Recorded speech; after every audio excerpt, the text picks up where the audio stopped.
Hello everyone, চলে এসেছে শাশুড়ি বউয়ের ঝগড়া এবং ভালোবাসার চতুর্থ পার্ট নিয়ে। চলুন দেখে আসি, লেটস গো। তোর রাগের কপালে ঝাঁটা মারি। আয় আয় এদিকে। নিরুপায় হয়ে শাশুড়ি মাকে বললাম, আপনার সামনে আপনার ছেলের বউকে মারছে আর আপনি চুপ করে দেখছেন। শাশুড়ি মা একটু নড়ে চড়ে বসলেন, কিন্তু কিছু বললেন না। এই সুযোগে মা খপ করে আমার হাত টেনে ধরলেন। উফ মা, আজ তোকে দেখাচ্ছি মজা। অনেকদিন ধরে তোমার মুখ থেকে শ্বশুরবাড়ির বদনাম শুনছি। বদনাম কখন করলাম? যা ঘটেছে তাই তো বলেছি। যা ঘটেছে তাই বলছো? কই, তুই তো আমায় বলিসনি যে তুই শাশুড়িকে রোজ ঠান্ডা ভাত খেতে দিস, ওনাকে দিয়ে সংসারে সব কাজ করাস, ওনারা মা ছেলে কথা বলে আড়াল থেকে কথা শোনার চেষ্টা করিস। তুই কি আমাকে এসব বলেছিস? মা, আমি এসব করিনি। আমি সব নিজের চোখে দেখেছি। তুই কি ভেবেছিস আমি বেড়াতে এসেছি? আমি এসেছি তোর কীর্তিকলাপ দেখতে। আজ তোকে মেরেই ফেলবো।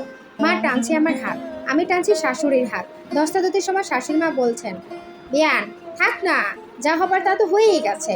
পরের পর্ব দেখার জন্য মদিনা জাহান ব্লগের সাথেই থাকুন।